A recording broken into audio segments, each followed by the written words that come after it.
You fell in love with someone who doesn't exist yet. There is a version of them you keep coming back to. Not who they actually showed up as. Not how they treated you on a random Tuesday. Not the cancelled plans, half effort. Version that made you feel like you were asking for too much. Version you keep coming back to is the one that almost was. One you saw for 20 minutes at 2 am when they were being real with you. One they were on that one trip. One you just know is in there, buried somewhere under all the excuses and bad timing and things they never quite followed through on. And that version you fell in love with. The problem is, that version doesn't live anywhere but inside your head. We don't talk about this enough. This specific kind of attachment where you are not really in love with who someone is. You are in love with who they could be. And the terrifying part is, it doesn't feel like delusion from the inside. It feels like belief. It feels like loyalty. It feels like you're the one person who actually sees them. And maybe you do see something real. Maybe there is something genuinely good buried in them. But here is the question nobody asks. Does it matter if they're never going to dig it out themselves?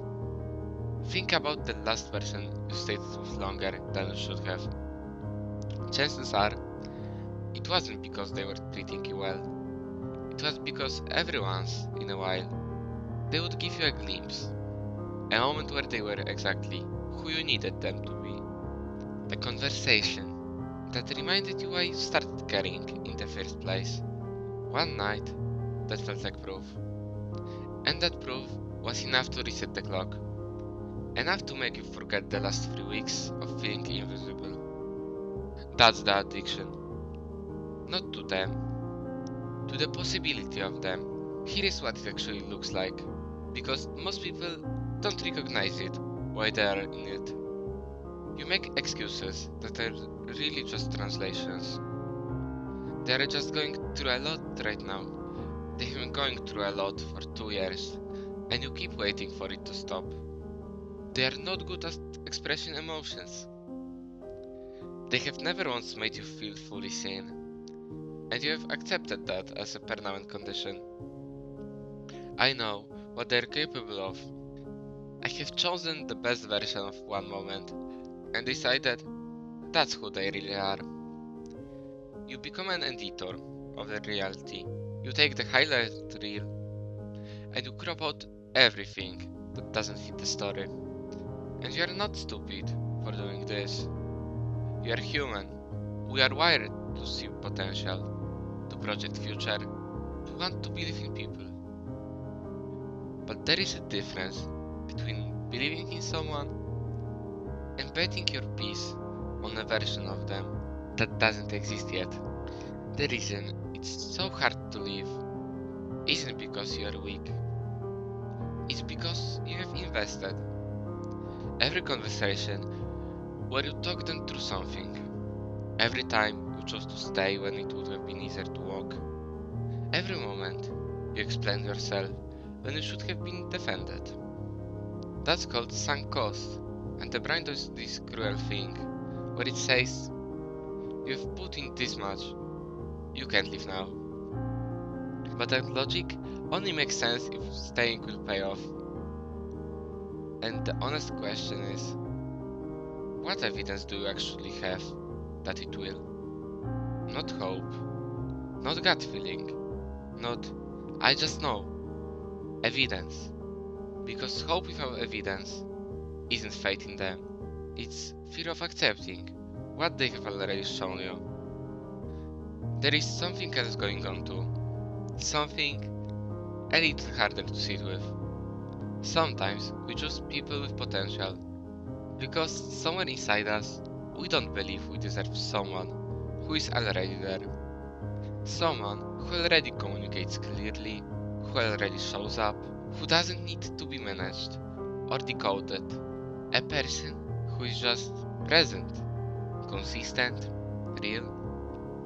And that kind of person feels almost too easy. Not enough of a project. Not enough resistance. So we go back to the one who makes us work for it. Because on some level, we have decided that love is supposed to be hard. That if you're not chasing, you must not really care. And that belief, that one, is worth looking at. Here is the thing about potential. Potential is just a promise. And the promise means nothing without action. You can have all the potential in the world and spend your entire life being exactly who you are right now. Potential doesn't transform on its own. It requires choice, it requires effort, and it requires someone actually wanting to change. And wanting to change for you is not the same as wanting to change. If a person is only growing when you are threatening to leave, if they're only showing up when they sense you pulling back, that's not growth, that's performance. And you deserve someone whose evolution doesn't depend on your suffering. So how do you break it? First, you stop editing. Take the full picture, not the highlight reel, not the 2 AM version, not the potential. Look at the pattern, because people show you who they are in patterns, not in moments. The moments are just what they want you to remember. The pattern is the truth. Ask yourself, in the last 3 months, not the last 3 good days, have they been who you need them to be? Not perfectly. Nobody is perfect. But directionally. Are they moving toward who you need? Or are they staying exactly where they are? The answer doesn't lie. Second, you grieve the version. Because here is what nobody tells you about leaving someone who had potential. You are not just losing the person, you are losing the future you built around them, in your head. The version of your life that was going to happen once they figure it out. And that's a real loss. It deserves to be mourned. But you have to understand, you are never really holding on to a person. You are holding on to a story. And some stories just don't come true. Letting go of that doesn't mean you are foolish for believing. It means you are finally choosing your life over a fictional one. And last, start asking a different question. Not what could they be, but who are they right now?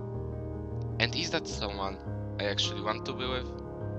Not someday, not eventually, now, because the person in front of you is the one you are in a relationship with, not the one you are waiting for.